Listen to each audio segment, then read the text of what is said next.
আসসালামু আলাইকুম। এখন দেখব আমরা নবম ও দশম শ্রেণীর জীববিজ্ঞান এই বইটি।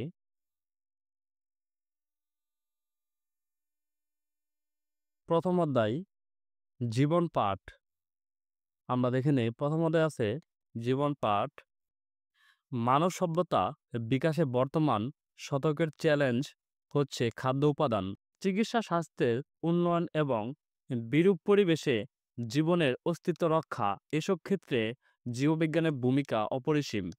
এ অধ্যায়ে জীববিজ্ঞানের সংজ্ঞা, শাখাসমূহের নাম এবং জীবের নামকরণের পদ্ধতি নিয়ে আলোচনা করা হয়েছে। এ অধ্যায় শেষে কি শিখবে?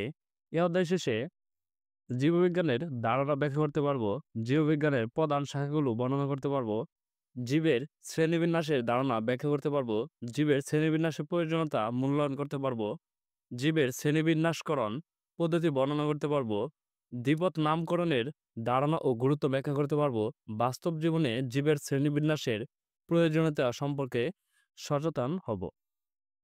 আমরা তোমাদের এই বইয়ের অনুশীলনগুলো আমরা সমাধান করব। এগুলো তোমরা নিজেরা পড়ে নেবে। আমরা অনুশীলনগুলো এই ভিডিওতে আমরা অনুশীলনগুলো সমাধান করব। অনুশীলন এখানে তোমাদের সংক্ষিপ্ত আছে। এখানে তোমাদের সংক্ষিপ্ত 5টি প্রশ্ন আছে, আমরা 5টি সমাধান করব। রচনামূলক একটি আছে এবং বহু নির্বাচনী ও সৃজনশীল আমরা এই ভিডিওতে সমাধান করব। তার আগে আমরা দেখে নিই প্রথমে সংক্ষিপ্ত প্রশ্ন উত্তর।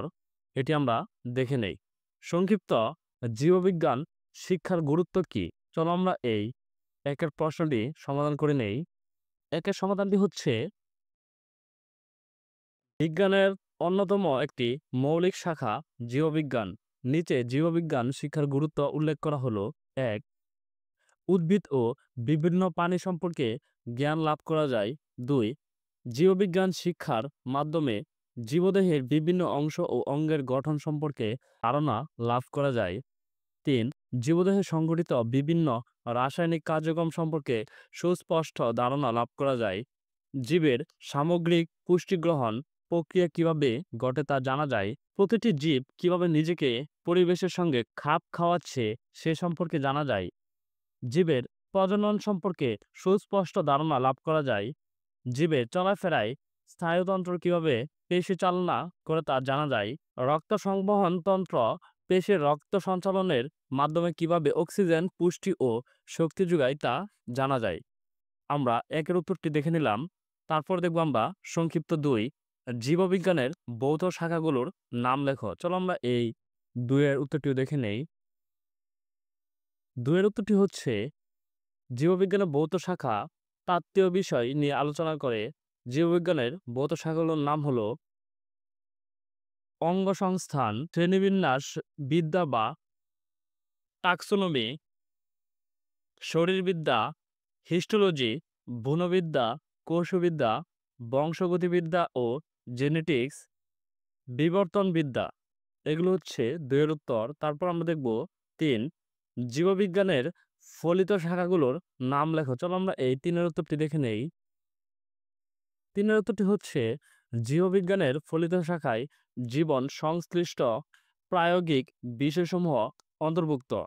জীববিজ্ঞানের উল্লেখযোগ্য ফলিত শাখাগুলোর নাম হলো জীবাশ্ম বিজ্ঞান, জীবপরিসংখ্যান বিদ্যা, পরজীবীবিদ্যা, মৎস্যবিজ্ঞান, কীটতন্ত্র, অণুজীববিজ্ঞান, কৃষিবিজ্ঞান, চিকিৎসাবিজ্ঞান, জিনবিজ্ঞান, প্রাণরসায়ন, পরিবেশ বিজ্ঞান, সামুদ্রিক বিজ্ঞান, বনবিজ্ঞান, জীবপ্রযুক্তি, ফার্মেসি, বন্যপ্রাণীবিদ্যা, বায়োইনফরমেটিক্স। আমরা এই ৩ এর কাজটি দেখে নিলাম। তারপর দেখব আমরা ৪ দ্বিপদ নামকরণ পদ্ধতি কি? চলো আমরা এই ৪ এর উত্তরটিও দেখে নেই। ৪ এর উত্তরটি হচ্ছে একটি জীবের বৈজ্ঞানিক নাম ২টি অংশ বা পদ নিয়ে গঠিত হয়। প্রথম অংশটি তার গণের নাম ও দ্বিতীয় অংশটি তার প্রজাতির নাম। এরূপ দুটি পদ নিয়ে গঠিত নামকে দ্বিপদ নাম এবং নামকরণের প্রক্রিয়াকে দ্বিপদ নামকরণ পদ্ধতি বলে। ওরিজা সেটিভা, এখানে ওরিজা গণনাম ও সেটিভা হচ্ছে প্রজাতির নাম। তারপর আমরা দেখব ৫ শ্রেণীবিন্যাসের ধাপগুলো উল্লেখ করো। চলো আমরা এই ৫ এর উত্তরটি দেখে নেই। 5 এর উত্তরটি হচ্ছে একটি জীবকে প্রজাতি পর্যন্ত বিন্যাসের ক্ষেত্রে মূলত 7টি ধাপ আছে। শ্রেণীবিন্যাসের ধাপগুলো হলো জগৎ, পর্ব, বিজ্ঞান, শ্রেণী, বর্গ, গোত্র, গণ, প্রজাতি। আমরা এই সংক্ষিপ্ত 5টি সমাধান দেখে নিলাম। এখন দেখব আমরা রচনামূলক প্রশ্ন এখানে একটি দেওয়া আছে, এটি আমরা সমাধান করব। জীবের শ্রেণীবিন্যাসের প্রয়োজনীয়তা কি? চলো আমরা এই রচনামূলক 1 সমাধান করে নেই। রচনামূলক 1 সমাধানটি হচ্ছে জীবের শ্রেণীবিন্যাসের প্রয়োজনীয়তা কি? উচ্চতর দক্ষতা স্তর উত্তর, এ বিশাল ও বৈচিত্র্যময় জীবজগৎকে সহজভাবে অল্প পরিশ্রমে এবং অল্প সময়ে সঠিকভাবে জানার প্রয়োজনের তাগিদেই জীববিজ্ঞানের একটি স্বতন্ত্র শাখা হিসেবে গড়ে উঠেছে শ্রেণীবিন্যাস বিদ্যা। জীবের শ্রেণীবিন্যাসের প্রয়োজনীয়তা নিম্নরূপ: 1. শ্রেণীবিন্যাসের ফলে কোনো গোষ্ঠীর গুটিকয়েক প্রজাতি সম্পর্কে জ্ঞান লাভ করলে মোটামুটিভাবে পুরো গোষ্ঠীর ধারণা জন্মে, অর্থাৎ অতি অল্প সময়ে ও অল্প প্রয়াসে জীবজগতের বৈচিত্র্যময় সদস্যদের সাথে পরিচয় হওয়া যায়। 2. প্রতিটি জীবের দল ও উপদল সম্বন্ধে জ্ঞান আহরণ করা যায়। 3. বিভিন্ন প্রকার জীবের পারস্পরিক সম্পর্ক এবং সাদৃশ্য বৈসাদৃশ্য নির্ণয় করতে শ্রেণীবিন্যাসের প্রয়োজন হয়। 4. পৃথিবীর সকল জীববৈচিত্র্য নির্ণয়, শনাক্তকরণ, নামকরণ ও পুনর্বিন্যাস করতে শ্রেণীবিন্যাসের প্রয়োজন হয়। 5. শ্রেণীবিন্যাস পদ্ধতি সম্পর্কে জ্ঞান থাকলে অতীত দিনের লুপ্ত জীবনের জীবাশ্ম পরীক্ষা করে বর্তমানকালের জীবের সাথে পারস্পরিক সম্পর্ক খুঁজে পাওয়া যায়। 6. জীবজগতের ভিন্নতার প্রতি আলোকপাত করে আহরিত পূর্ণাঙ্গ জ্ঞানকে সংক্ষিপ্তভাবে উপস্থাপন করা যায়। 7. জীবজগৎ ও মানব কল্যাণে প্রয়োজনীয় জীবসমূহকে শনাক্ত করে তাদের সংরক্ষণ অথবা প্রজাতিগত সংখ্যা বৃদ্ধি ব্যবস্থা নেওয়া যায়। আমরা এই রচনামূলক 1 এটি আমরা সমাধান করে নিলাম। তারপর দেখব আমরা এখানে তোমাদের বহু নির্বাচনী প্রশ্ন দেওয়া আছে, এটি আমরা সমাধান করে নেই। বহু নির্বাচনী প্রশ্ন হচ্ছে: 1. জীববিজ্ঞানের কোন শাখায় কীট পতঙ্গ নিয়ে আলোচনা করা হয়? উত্তরটি হবে ক, এন্টোমোলজি। তারপর 2. শ্রেণীবিন্যাসের উদ্দেশ্য হলো জীবের উপদল সম্পর্কে জানা, জীবের এককের নামকরণ করতে বা বিস্তারিতভাবে জ্ঞান উপস্থাপন করা। উত্তরটি হবে খ। তারপর 3. চিত্রে প্রদর্শিত জীবটির নাম কি? এই চিত্রে প্রদর্শিত জীবটির নাম কি? আমরা এই চিত্র দেখে বুঝে ফেলেছি যে এটি একটি ব্যাকটেরিয়ার চিত্র দেওয়া আছে। এখন আমরা দেখব 3-এর উত্তর। 3-এর উত্তরটি হচ্ছে ঘ, ব্যাকটেরিয়া। 4. উদ্দীপকে প্রদর্শিত জীবটির বৈশিষ্ট্য হচ্ছে এরা চলনে সক্ষম, এরা খাদ্য তৈরিতে অক্ষম, তাদের নিউক্লিয়াস সুগঠিত। 4-এর উত্তরটি হচ্ছে ক, 1 এবং 2। তারপর আমরা এই সৃজনশীলটি সমাধান করব। এখানে 4টি সৃজনশীল আছে, আমরা 4টি সমাধান করব। ক, শ্রেণীবিন্যাসের একক কি? চলো আমরা এই সৃজনশীল 1 দেখে নেই। সৃজনশীল 1 হচ্ছে, একের উত্তরটি হচ্ছে শ্রেণীবিন্যাসের প্রতিটি ধাপই শ্রেণীবিন্যাসের একক। আমরা ক এর উত্তরটি দেখে নিলাম। তারপর দেখব আমরা খ, বংশগতিবিদ্যাকে জীববিজ্ঞানের ভৌত শাখা বলা হয় কেন? চলো আমরা এই খ এর উত্তরটিও দেখে নেই। খ এর উত্তরটি হচ্ছে জীববিজ্ঞানের যে শাখায় তাত্ত্বীয় বিষয় নিয়ে আলোচনা করা হয় তাকে ভৌত জীববিজ্ঞান বলে। বংশগতিবিদ্যায় জীবের বংশগত গুণাবলী কিভাবে এক বংশ থেকে অন্য বংশে সঞ্চারিত হয়, তার রীতি নীতি, সংকর, প্রজনন, পরিব্যক্তি, প্রকরণ, সৃষ্টির কারণ ইত্যাদি প্রক্রিয়াগুলো আলোচিত হয়। এই প্রক্রিয়াগুলো প্রতিটি জীবের অন্য অতি গুরুত্বপূর্ণ এবং এগুলো সবই বংশগতিবিদ্যার তাত্ত্বীয় বিষয়াবলী। এ কারণে বংশগতিবিদ্যাকে জীববিজ্ঞানের ভৌত শাখা বলা হয়।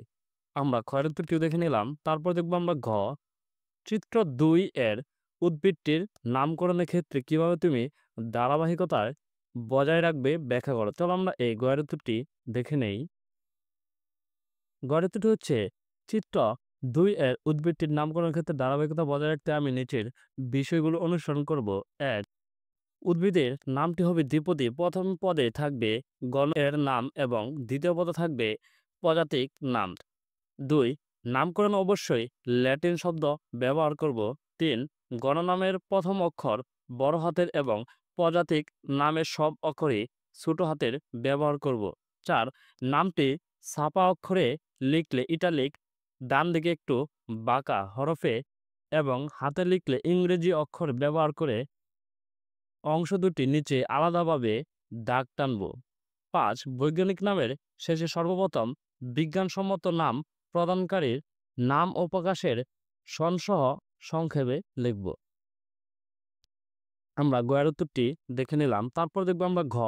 চিত্র ১ এবং চিত্র ২ এর মধ্যে কোন জীবটি অধিক উন্নত কারণসহ বিশ্লেষণ করে। চলো আমরা এই ঘ এর উত্তরটি দেখে নেই। ঘ এর উত্তরটি হচ্ছে উদ্দীপকে উপস্থাপিত চিত্র ১ এর উদ্ভিদটি হলো মাশরুম, যা একটি মৃতজীবী, এবং চিত্র ২ উদ্ভিদটি সপুষ্পক, গুপ্তবীজ এবং দ্বিবীজপত্রী উদ্ভিদ।